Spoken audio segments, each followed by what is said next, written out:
Hello అండి, అందరికీ నమస్కారం. ఈరోజు మనం డాక్టర్ కొఠారి వాణి చలపతిరావు గారు రచించిన మా అమృతం వంట అనే ఓ చక్కటి కథను విందాం.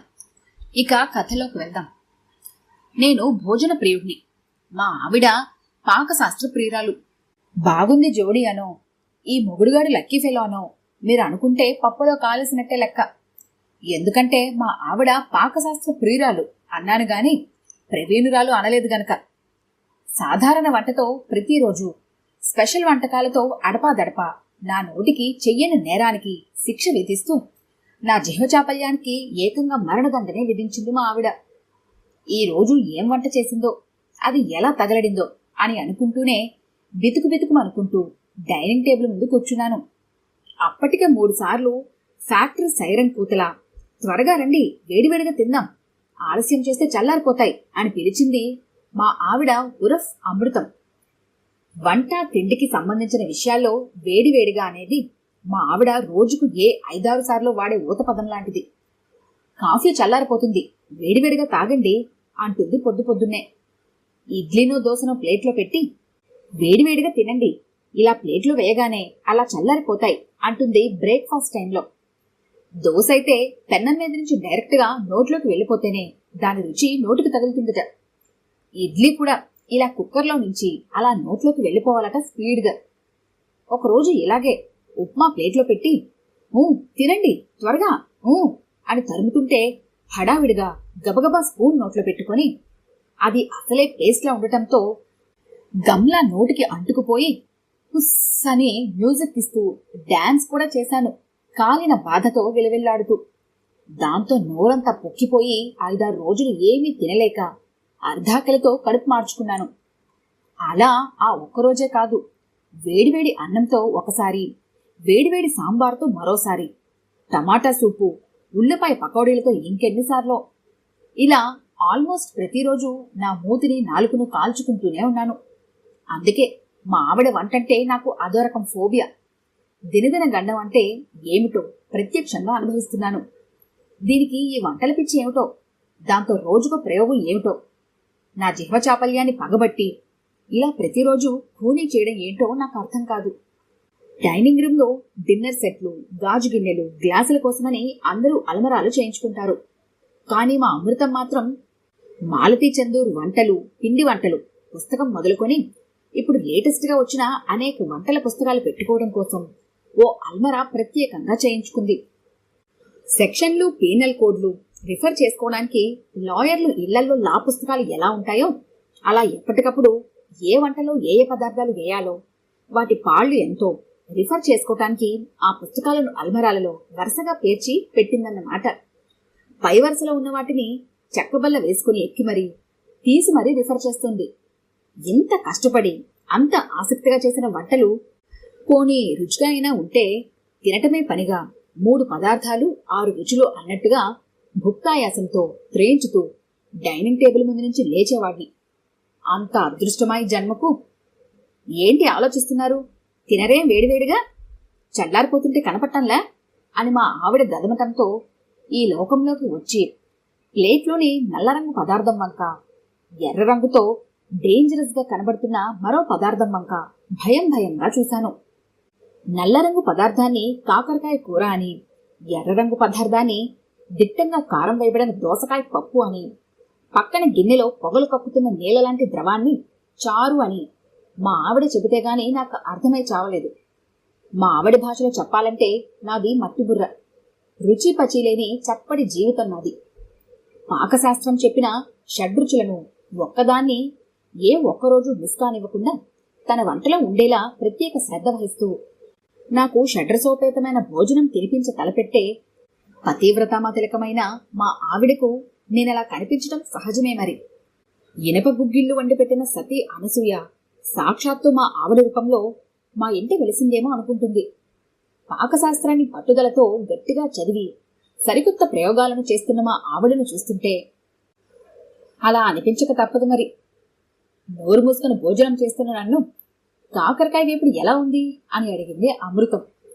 మా ఆవిడకు ఇదో జబ్బు అంటే అలవాటు. వంట చేసి నా ముందు పెట్టి ఎలాగోలా తంటాలు పడి నేను తింటుంటే తిననివ్వకుండా ఎలా ఉంది అని అడుగుతుంది. అలా అడగటంలో ఆమె ఉద్దేశం నేను చాలా బాగుంది, సూపర్, వెరీ వెరీ టేస్టీ, ఏది ఇంకొంచెం వడ్డించు అంటూ ఆమె వంటను పొగడాలని.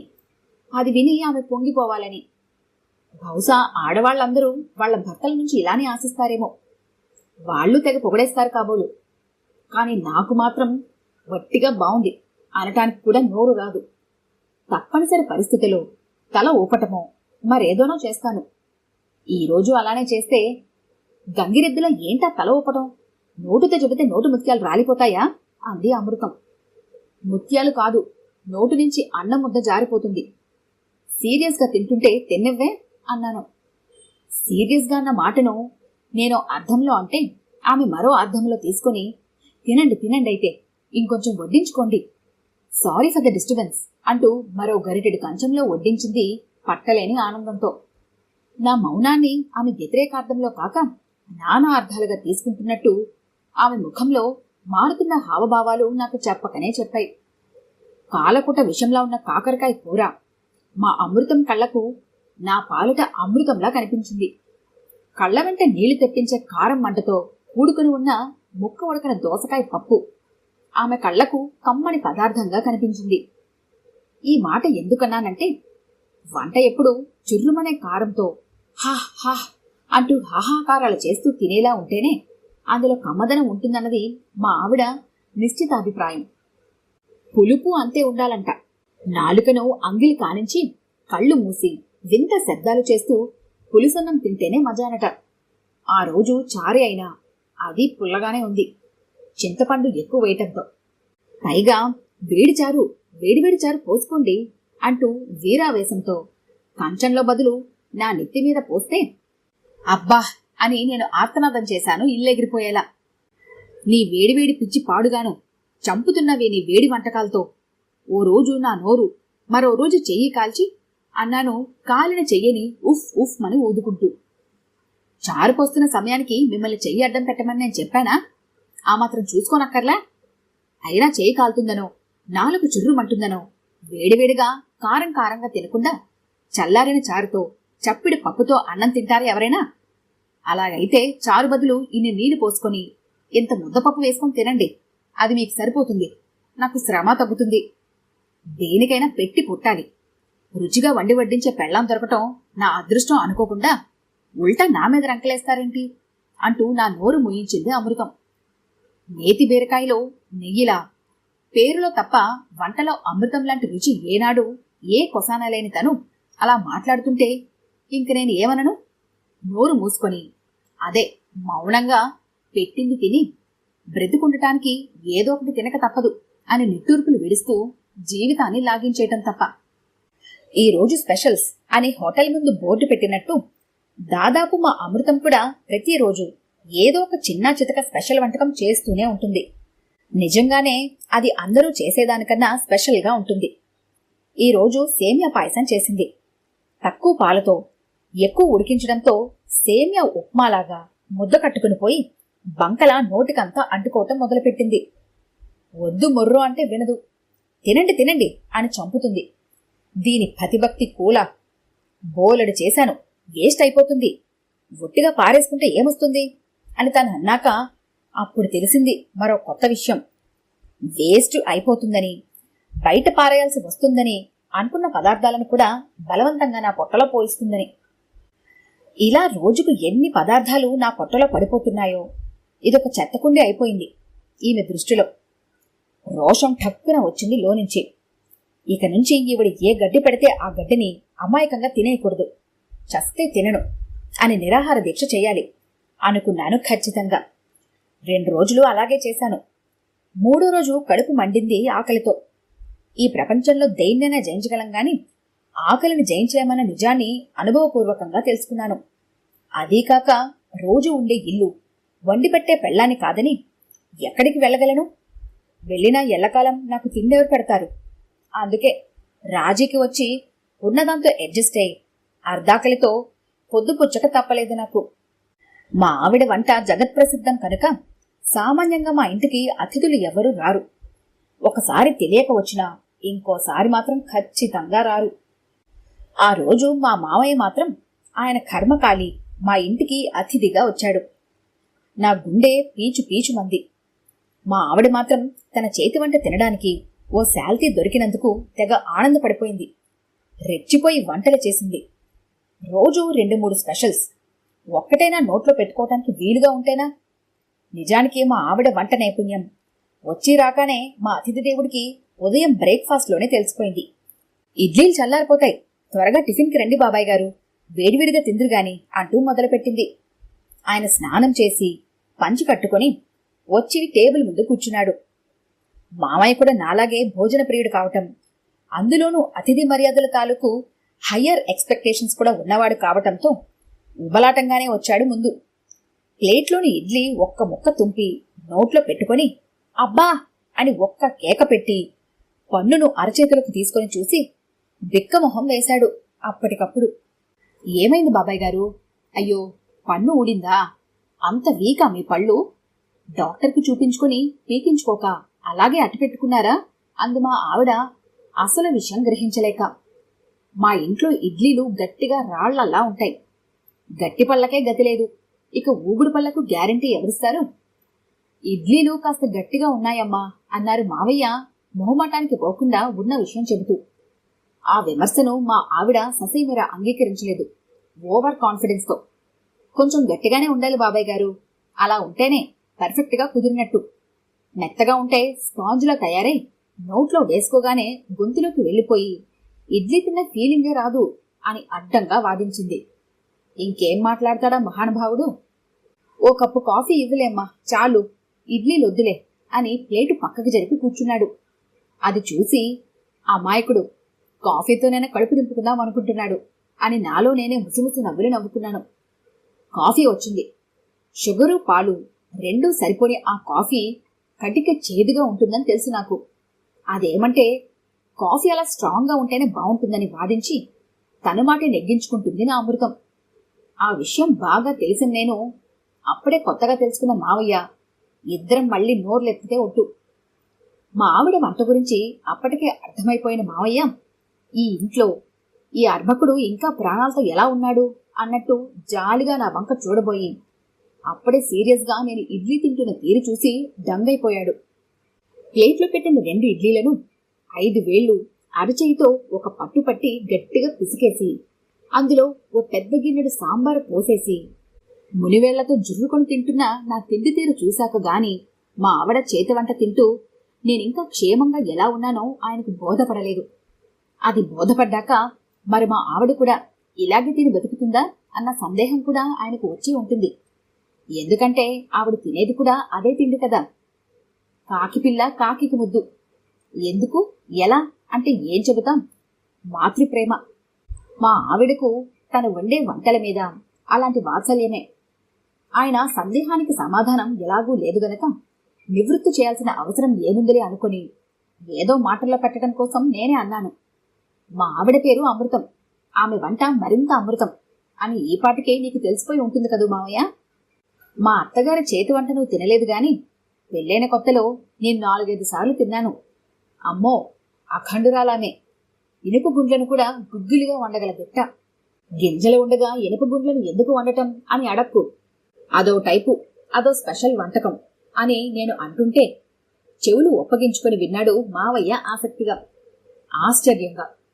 మా అమృతం మాత్రం అదంతా పొగట్టే అనుకుని పొంగిపోయి మురిసి ముక్కలవుతోందని ఆమె చిరునవ్వు ముఖం చూస్తే నాకు అర్థమైపోయింది.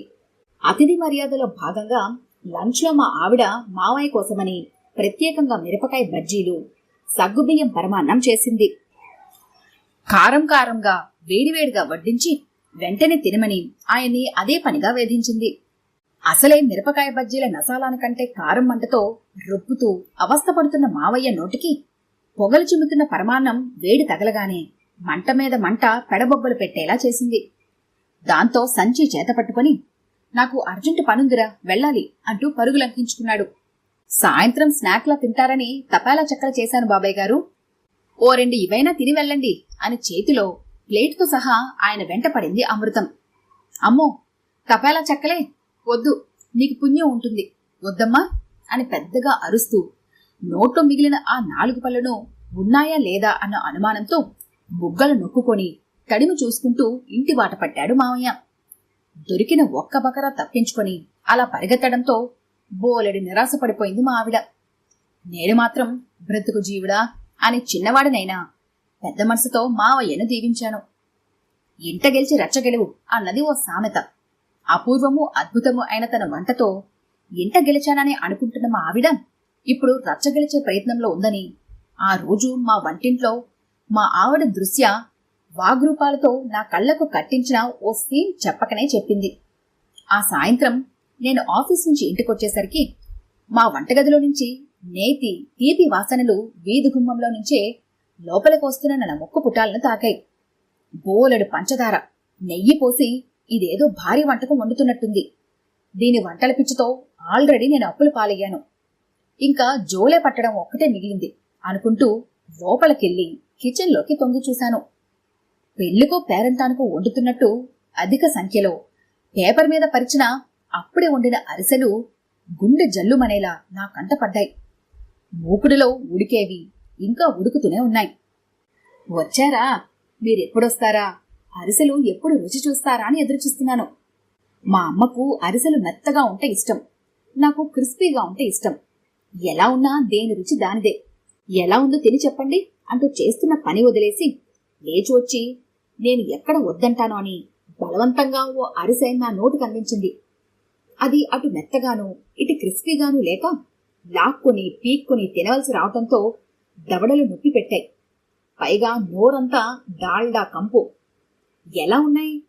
ప్రశంసల కోసం ఎదురు చూస్తూ ప్రశ్నించింది మా ఆవిడ. ఇప్పుడు అరిసెలు ఎందుకు చేస్తున్నట్టు, అది ఇంత భారీ ఎత్తున అని ఎదురు ప్రశ్న వేశాను నేను. రేపటి నుంచి అసెంబ్లీ సమావేశాలున్నాయి కదా మన హైదరాబాద్లో అంది మా ఆవిడ ఠక్కున. ఆశ్చర్యంతో అదిరిపడ్డాను నేను. నేను అడిగిన ప్రశ్నకు తను ఇచ్చిన సమాధానానికి పొంతన ఎక్కడ ఉందో నాకు అర్థం కాలేదు. అసెంబ్లీ సమావేశానికి నీ అరిసెలకు ఏమిటి సంబంధం అని అడిగాను. అసెంబ్లీ సమావేశాలు జరిగేటప్పుడు విరామ సమయంలో ఆడ ఎమ్మెల్యేలు టిఫిన్ బాక్సుల్లో హాట్ ప్యాకుల్లో తినే పదార్థాలు అవి ఇవి తెచ్చి మగ ఎమ్మెల్యేలకు మంత్రులకు పెడుతూ ఉంటారు. పేపర్లో ఎప్పుడు చూడలేదా మీరు? నేను చాలాసార్లు చూశానులేండి. దాంతో నా వంటకం కూడా అసెంబ్లీ దాకా వెళ్ళి ఆ తర్వాత పేపర్లో ఎమ్మెల్యే మంగతాయారు నేనకొడలు స్వయంగా చేసి తన అత్తతో పంపించిన నేతి అరిసెలను ఆరగిస్తున్న ఎమ్మెల్యేలు అన్న వార్త ఫోటోతో సహా ప్రింట్ అయితే నాకెంత గర్వంగా ఉంటుంది అని ఒళ్ళు తెలియని పారవస్యంతో చెప్పుకుంటూ పోతోంది మా ఆవిడ. ఆవిడ వింత కోరికకు ఓ పక్క విస్తుపోతూనే మరో పక్క ఈ మంగతాయారు ఎవరు అని అడిగాను. అధికారపక్షం ఎమ్మెల్యే మంగతాయారే, తెలియదా మీకు? ఆవిడ వరుసకు నాకు అత్తయ్యేగా. నిన్న ఫోన్ చేసి ఈ విషయం చెబితే ఎగిరి గంతేసి అరిసెలు పంపించి వెంటనే అంది. నేను చేసిన అరిసెలు మన సీఎం కూడా తినబోతున్నారంటే ఎంత గ్రేట్ కదా అంది అమృతం మెలిసలు తిరిగిపోతూ. నా గుండెల్లో రైళ్లు పరిగెత్తాయి ఆ మాటలతో. భయంకరమైన దృశ్యాలు ఒకదాని వెంట ఒకటి టీవీ స్క్రీన్ మీదలా నా కళ్ల ముందు గిర్రున తిరిగాయి. దంతాలు దవడలు నొప్పితో చంప పట్టుకుని హాస్పిటల్కి పరిగెత్తుతున్న ఎమ్మెల్యేలు, ఊడిన పళ్ళు, రక్తసక్తమైన నోటితో హాహాకారాలు చేస్తున్న మంత్రులు, మా ఆవిడ చేతికి వేడీలు వేస్తున్న పోలీసులు. ఇది నా కంటపడిన దృశ్యం. దాంతో వద్దు వద్దు బాబోయ్ అని కేకలు పెట్టాను నేను గట్టిగా. అవాక్కైపోయింది మా ఆవిడ. ఈ కథ కనుక మీకు నచ్చినట్లయితే లైక్ చేయండి, షేర్ చేయండి. మరిన్ని ఇంట్రెస్టింగ్ కథల కోసం మా ఛానల్ని తప్పకుండా సబ్స్క్రైబ్ చేసుకోండి.